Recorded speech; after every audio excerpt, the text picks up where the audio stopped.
Seedwayne's mission is to collaboratively build sustainable food systems on the campus of Wayne State University and in Detroit neighborhoods. And I underscore collaboratively because that is a key word. It's in everything we do. There's not a single activity that we offer by ourselves. The newsletter, arguably, we write by ourselves, but there's always consultation going on in terms of what content goes in and how to organize it. And then we also see activities on campus and in the community as two sides of the coin, because the university doesn't exist as an island. The university exists in a community. When I was a kid, you could go down to the corner.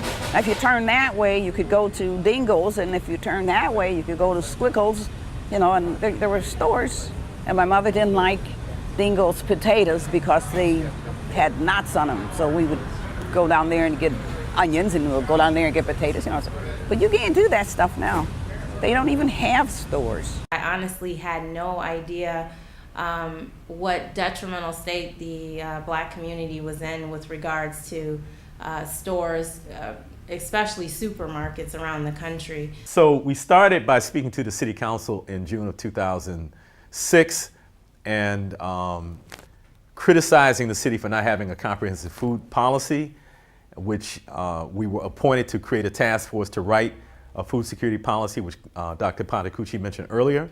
And we did do that and had it passed by the City Council in 2008. And I'll mention again that we got significant input from Dr. Patacucci, who is not only well respected in Detroit, but is respected throughout the country and throughout the world for the role that she's played in really putting food system work within the realm of urban planning, trying to get urban planners to begin to think about food in the same way that they think about transportation and schools and things like that. I'm Catherine Underwood. I'm a planner with the City Planning Commission working on codes and policies to facilitate agriculture in the city. And I've come to know Seedwayne through Kami Patacucci. She's been an integral part of helping us to craft policy around agriculture and food systems in Detroit.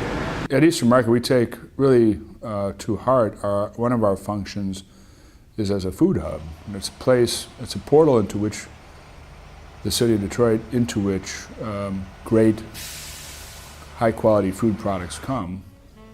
And for whatever reason, we have no problem getting them into affluent suburban neighborhoods that have great grocery stores where the owners come down to Eastern Market and pick the best fruits and produce they can find for their bountiful displays of produce. But when it comes to the area codes immediately adjacent to us, we can't figure out how to do that. And so we think it's really important that we improve access to healthy fruits and vegetables throughout the city, to take advantage of a venerable institution that's going into its, well into its second century of operations to help address those access issues. And so we need community partners with verve and pluck and willingness to stick it out and figure out why it's broke and what we can do to fix it. And Seedwayne is at the top of the list of those kind of organizations. Kami has been involved in this movement from the very beginning. And she was a part of the Urban Ag Work Group in the beginning. It was our intention that it not be top down, that it be bottom up. And Kami was a part of that process, and we started talking about what agriculture could and should accomplish for the community. And Kami, I appreciate her knowledge about food systems both in Detroit and in the country, and the leadership role that she's had in integrating food systems in planning. My name is Dwayne Wells.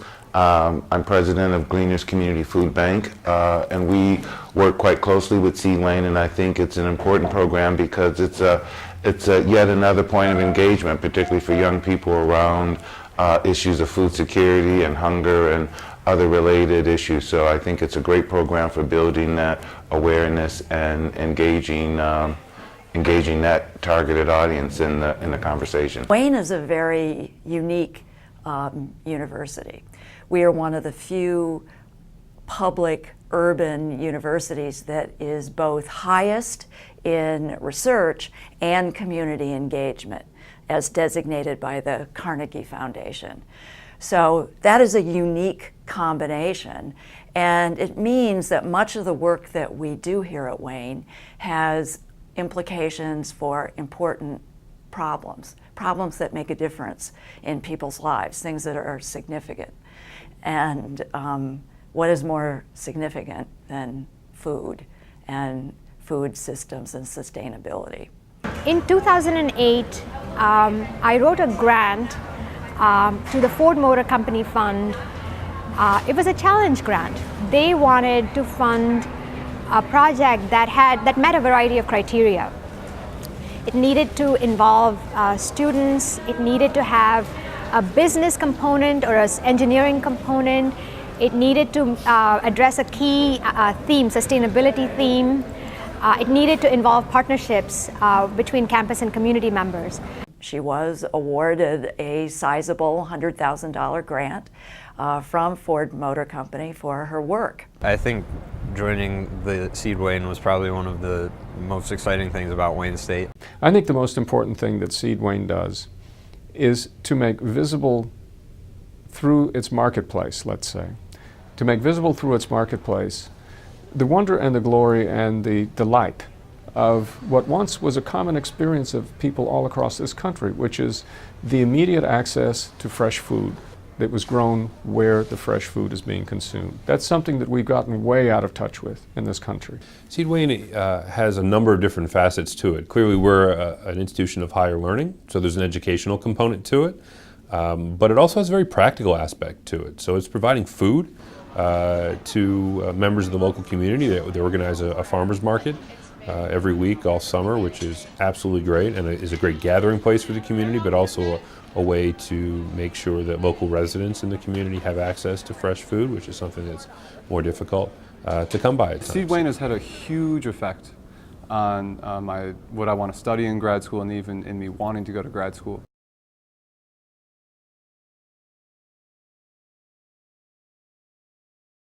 Seed Wayne does a really good job at utilizing campus resources in a very appropriate way. So Seed Wayne has been very good about not trying to co-opt any other urban agriculture or food justice movements, but to collaborate, and collaboration is a huge aspect of Seed Wayne. And in doing so, Seed Wayne is not only respected amongst other organizations, but bridges the campus community with other projects happening in the broader area. CAMI has been a very dedicated part of this community in both formulating the food policy and giving advice on how to move policy forward and how to turn activism into policy. And that's some of the unique perspective that she brings that we really appreciate. And I don't think it's usual that we get that kind of support on the level that she gives it, and I don't think that it is also usual that the community has that kind of respect and feeling that open to approach academia. She shows quite visibly what it means to be at a research university, to take research into the community, benefit the community, and then bring what one learns from the community back into the university. So it's a dialogue, it's collaboration with the community. And I thought I wanted to start here just because I wanted to highlight our relationship with Seed Wayne, and specifically this hoop house right here was built now it'll be 2 years in the winter. It should be more like 4 years old because we had so many hoops to jump through to get the hoop house up. But it was through a partnership with Seed Wayne and Ford Foundation grant provided money for it. And we're really excited to be able to extend our season. We can now grow year round in the hoop house without any additional inputs. And it actually literally doubled the amount of produce that we were getting out of this piece of property by comparison without the hoop house structure over top of it. One of the ways that we partner with Seed Wayne is through supporting some of the gardens they have here on campus.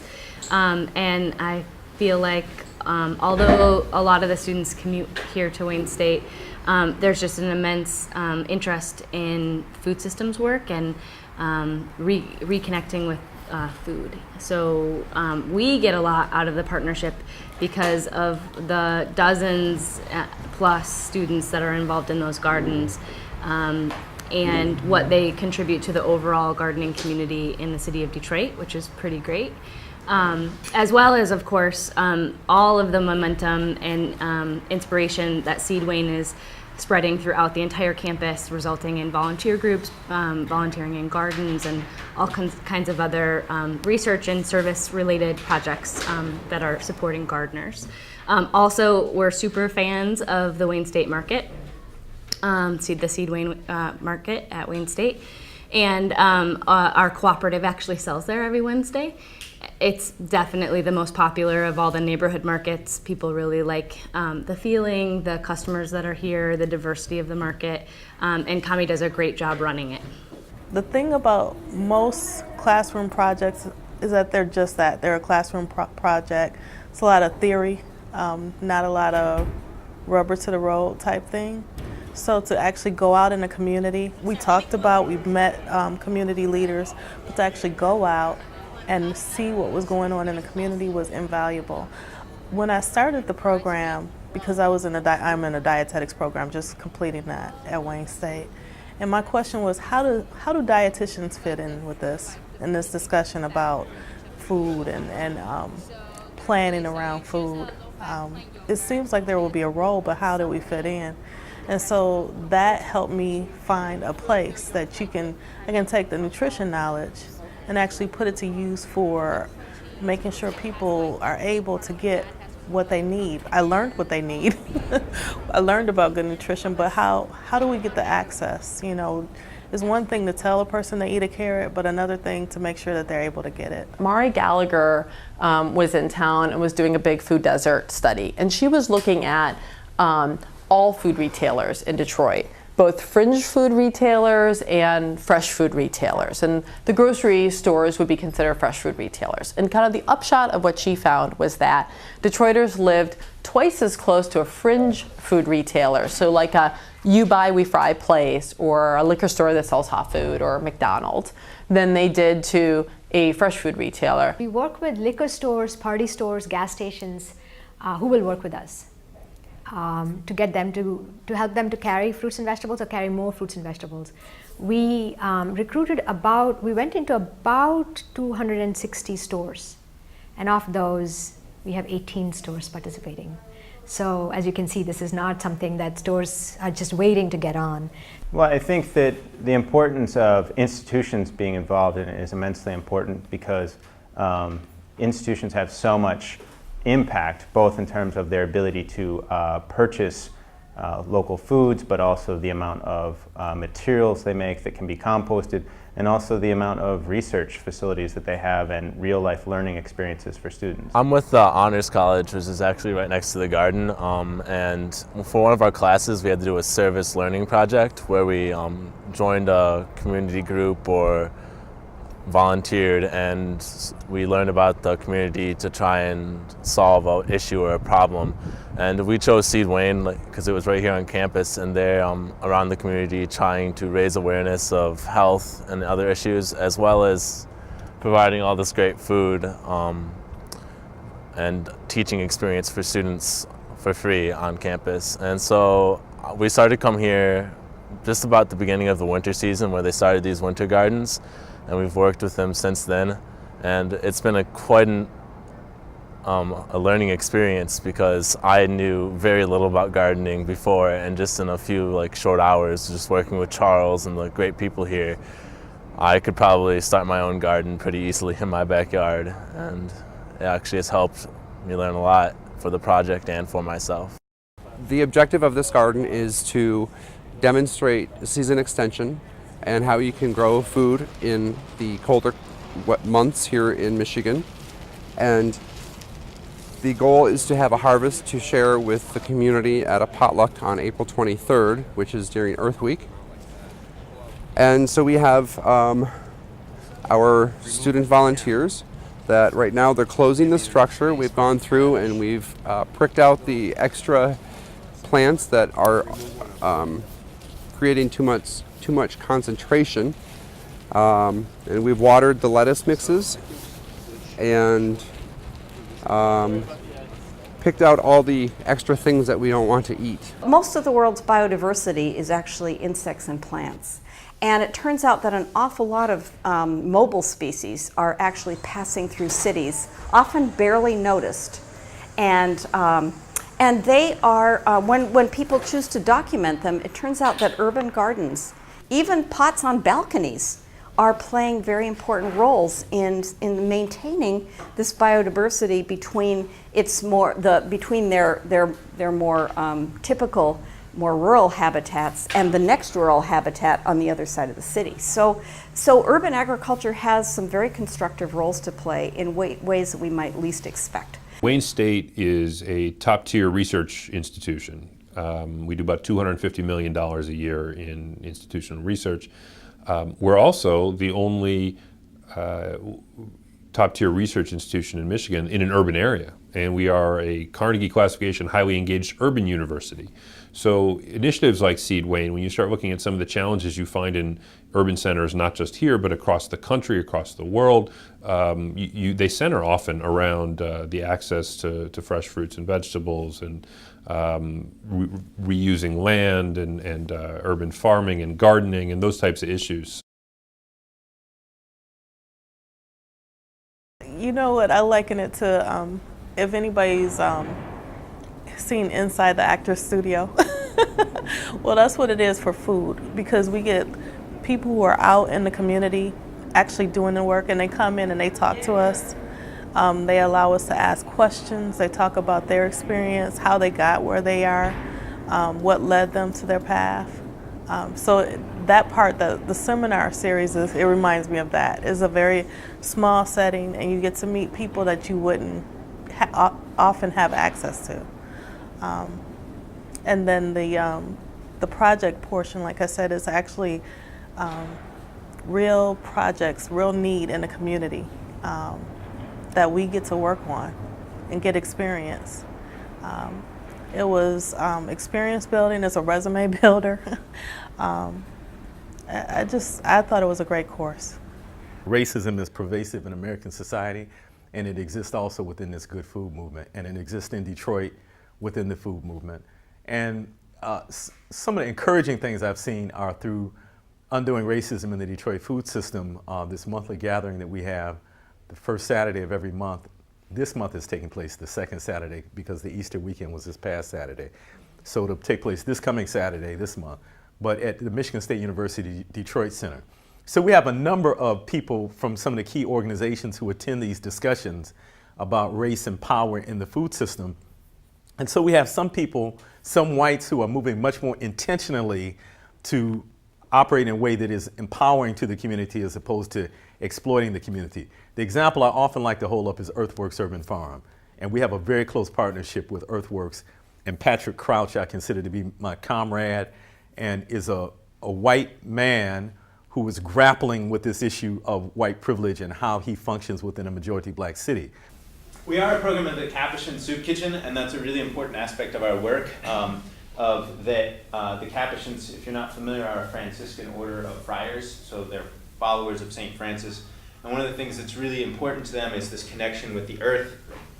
And so, this is not a new thing for the Capuchins. It's been happening since the 12th century. And the Capuchins, specifically in Detroit, have been in this neighborhood since 1883. Well, actually, that's when the monastery was built. They were actually in that neighborhood for a few years before that. It took a while to build a really big monastery.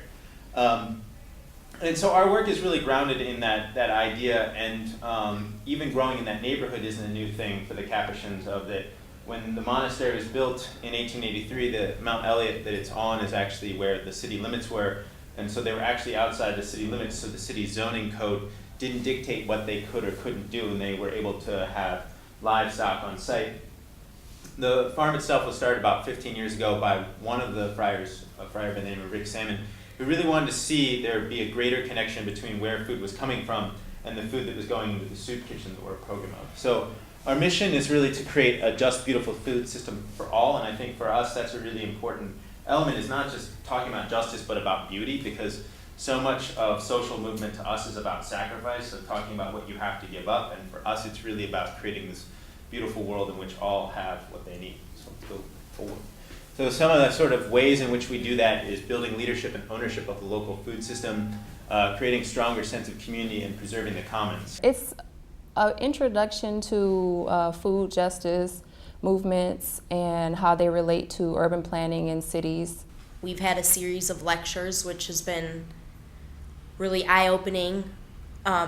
So many different partners in Detroit and businesses in Detroit have had people come here and speak on behalf of food, something I had no idea about before I ever took this class, nor did I really understand how it related to planning before I took this class. It teaches you about food, about policy, from the grassroots level all the way up to the corporate level.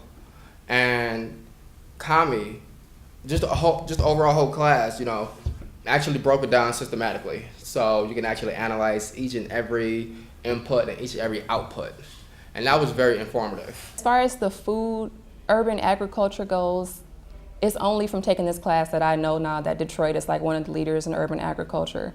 And so I definitely think it's a model. From what I hear from the speakers who have been to this class, Detroit is definitely a teaching point for a lot of other cities, and they come here wanting to know how the urban agriculture is so successful. It's one thing for someone to give you a piece of paper with information on it, but it's something different when it changes your life. And I felt like this was life-changing because I was able to share things with my family, my friends. I was able to look at how I could do my business different. And it also gave me a sense of my caring about my health as well. So anytime you can get that wealth of information from understanding food and caring about your health and your well-being and how you can impact the community, I mean, what else could you ask for? So Seedwayne does collaborate with a number of organizations, Earthworks Urban Farm, the Greening of Detroit, Detroit Black Community Food Security Network, Forgotten Harvest, Detroit Economic Growth Corporation, and that's just a few of them. I think it's really important because there are a lot of efforts around food issues happening in Detroit. Seedwayne recognizes these efforts and doesn't want to, reinvent the wheel essentially. So by collaborating and offering what Seedwayne uniquely has at its, through its resources and through being on a campus, it's able to accelerate some of those efforts as well as to really help some of those efforts in a way that they weren't able to before. So with Earthworks Urban Farm, for example, they were the primary partner for the Healthy Corner Stores project, now known as Detroit Fresh. And essentially, a couple of us students went to every corner store within a mile radius of the Capuchin Soup Kitchen. And it was really shocking for some of us students to go through all these corner stores, but through that work we were able to assist the Capuchin Soup Kitchen and Earthworks Urban Farm in a project that they may have been limited in accomplishing on their own. And we were also able to bring in funding for that project. So I think Kami has done a great job at finding out where the need is, because an important part of that project is also that it was developed out of conversations that happened at the Capuchin Soup Kitchen. So it wasn't Seedwayne going into a community and saying, this is what we think your community needs. It was Seedwayne going into a community and listening and finding out what a need is and what a potential solution is and working with that. We were assigned a project that was looking at the Arab American and Chaldean communities and how their shopping habits related to Detroit's Eastern Market. And basically we were trying to research different trends with two different kinds of shopper. So the individual buying food for the home and the family, and also the store owner who was buying wholesale produce or meat or anything to then resell at their own store. My project was identifying micro food enterprisers within Detroit or people who sell within Detroit. So I identified 6 individuals who sell at farmers markets. Actually, one of them, she started small, but she now owns Sweet Potato Sensation, which is a rather large business now. And in doing the project, I was investigating the barriers of policy and recommendations for policy changes around the microfood processing industry. I think universities, not just urban universities, but universities in general need to be trendsetters, and they need to take the risks and be progressive. I think that's our purpose here. And Detroit, to be progressive in Detroit, one of our major issues is food and sustainability. So for us to have gardens is a natural progressive thing, and I am proud that we were able to take that step.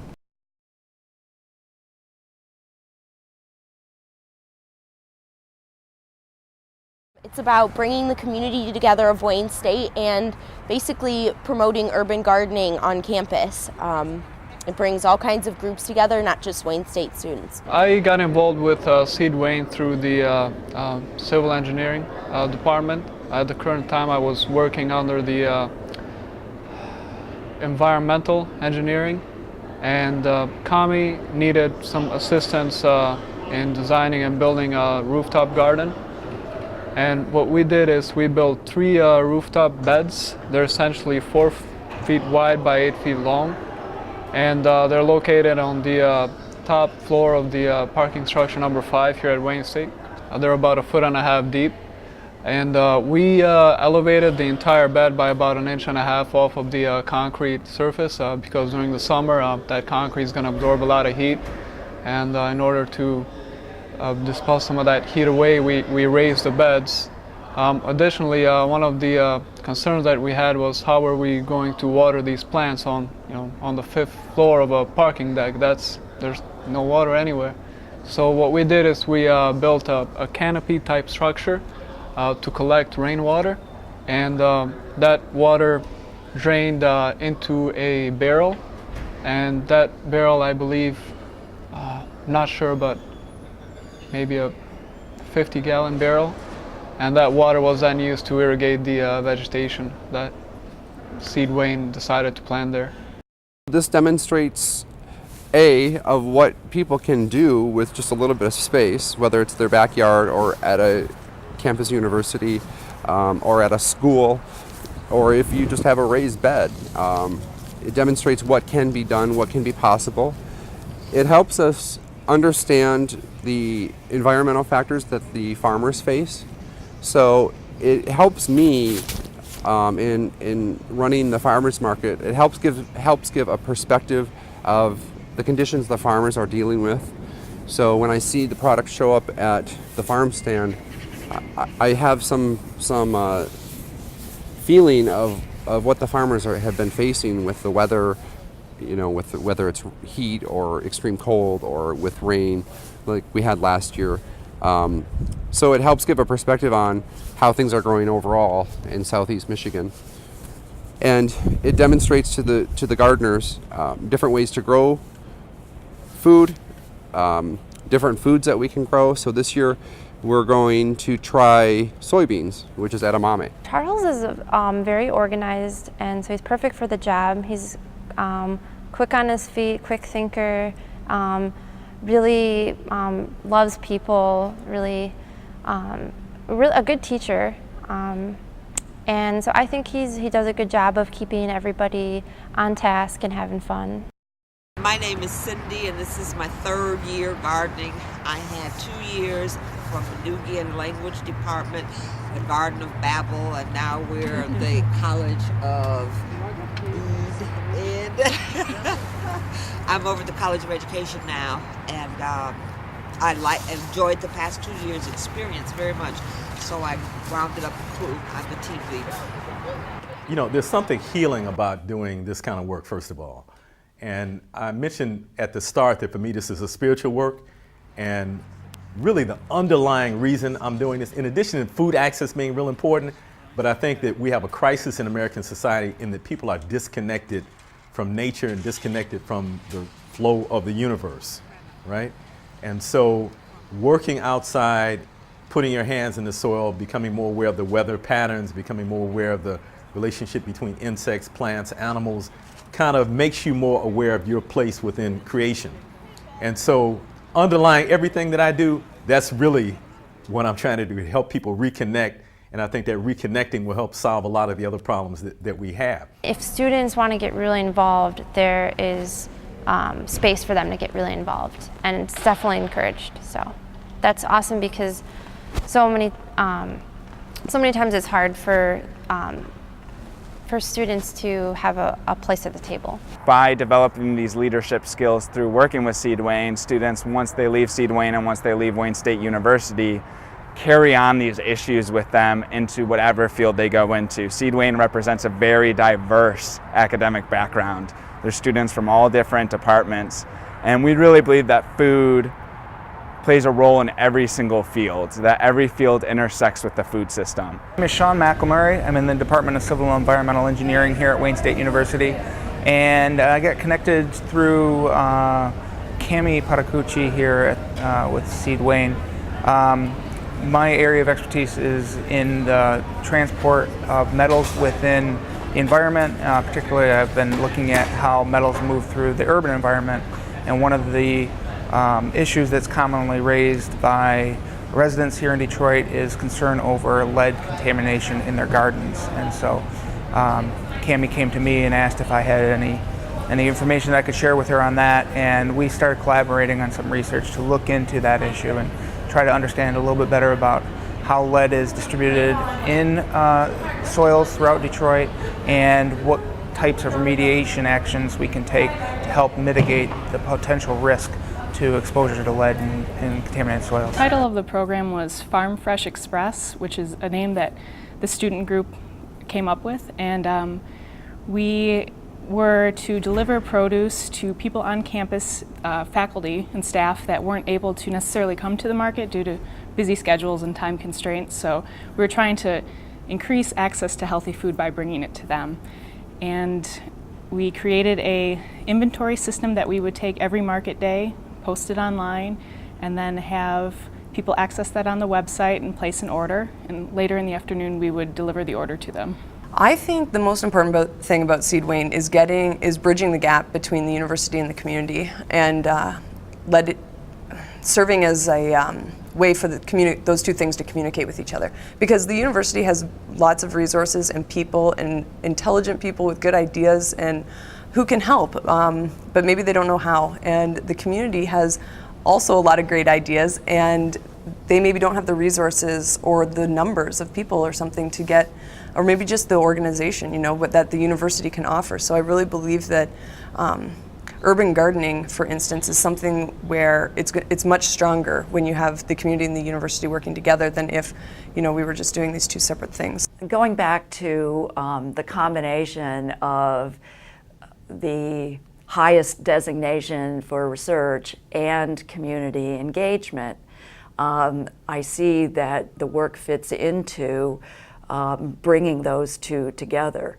so that it is community-based research that has implications for not only Detroit, but other urban centers in the nation and around the world, so that the lessons that we learn here in Detroit have applicability to other areas. And that's what any significant research university wants to do, is to create new knowledge, provide new discoveries that will help solve the significant problems of the world.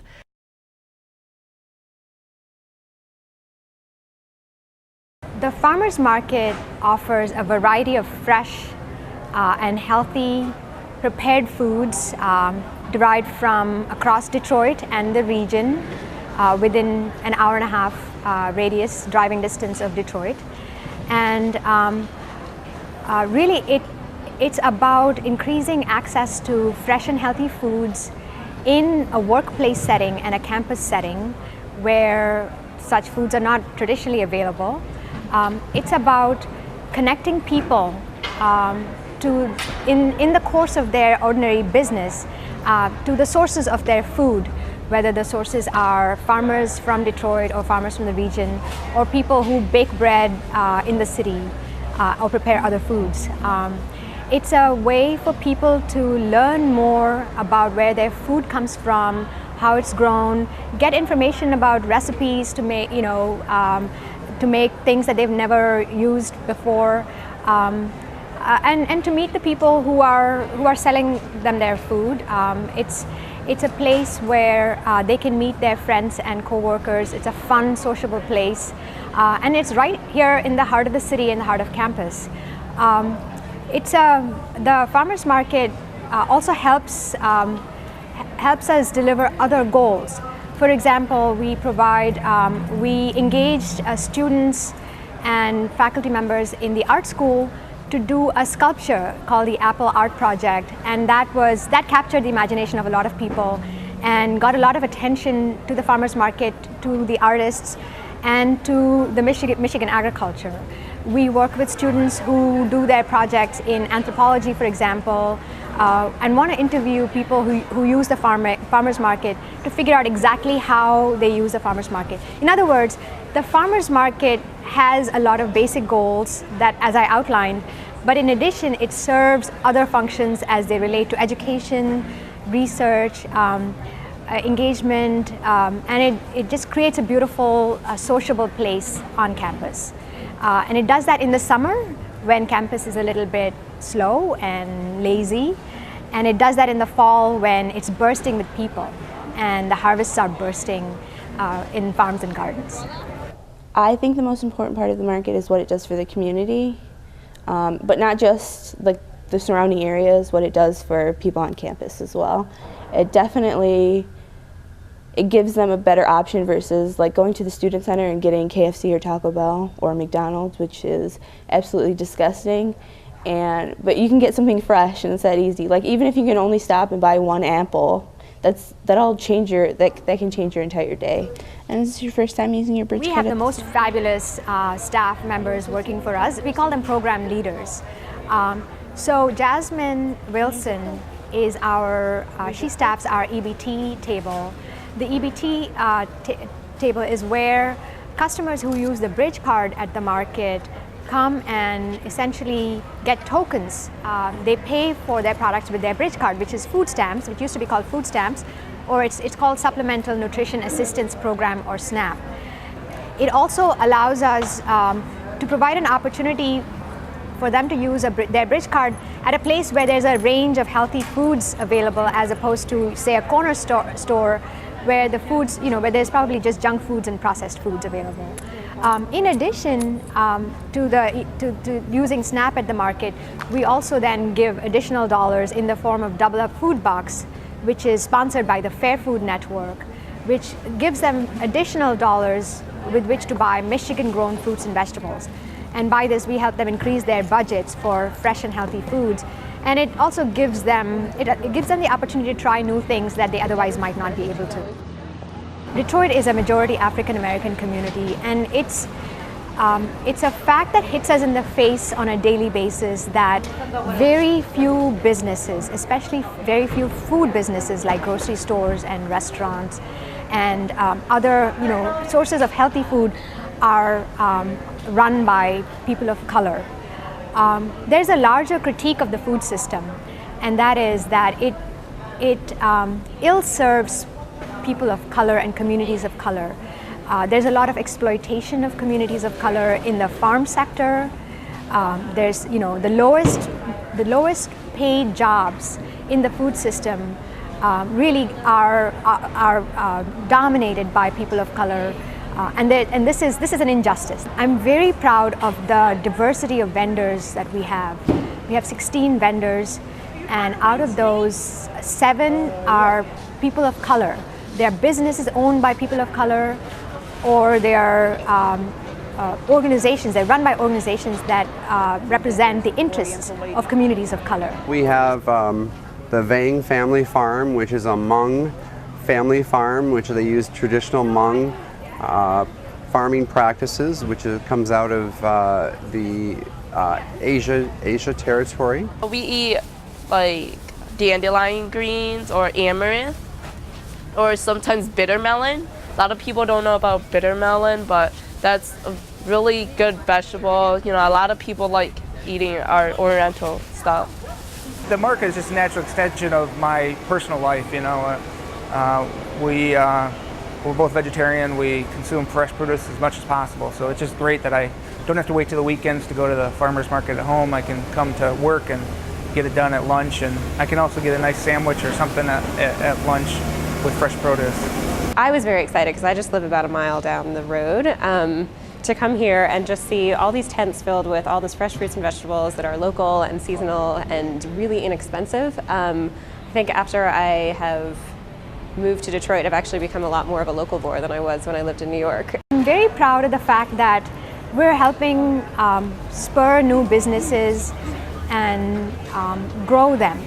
For example, we had a farmer who sold as part of a co-op 2 years ago and then decided to go on their own last year.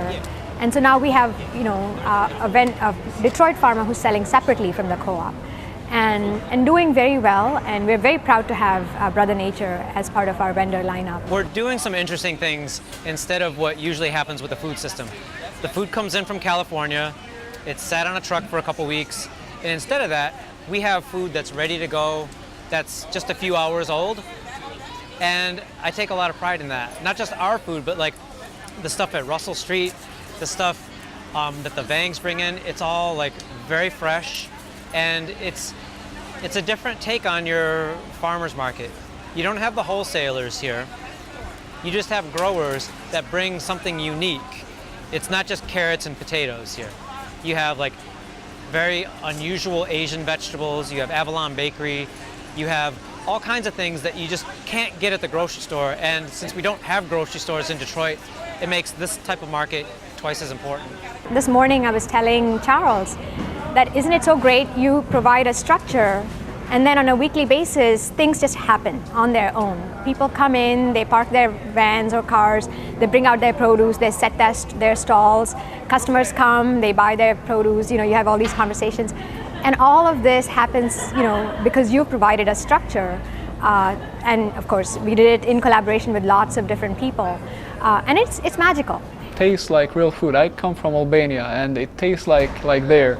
Because everything is organic there. It's a fun gathering place. I always swing by and run into 5 people I know and needed to talk to about something. I like the people that come here because they want to do something good for themselves and something good for the community, and they're glad to be here, they're happy to be here. They come and talk to me. I give them recipes that are centered here on local in-season produce that you can hopefully find here at the market, and there's so much dialogue that goes on between people here. I just think it's, like I said, a good way to bring the community together. We have cooking demonstrations every month, once a month, we've featured Executive Chef Giulio Fattori, who is the Executive Chef for the university. Last week we had Alison Costello, who is the Executive Chef for the Capuchin Soup Kitchen. Last month we had Chef Phil Jones, who is now the Executive Chef for the new Colors Detroit restaurant. So we really we take pride in having these opportunities where people can come, learn about how to cook with ingredients in the market, and have a chance to talk to people about recipes. We had also another special event this year. We had public performances. Tumbling rage, a man head on, split it like the axe to the head of the beast, trying to kill you dead and rise, triumphant, like blood to oxygen, like the sound of something strong against hollow, unstoppable, eternal. Thank you. Woo!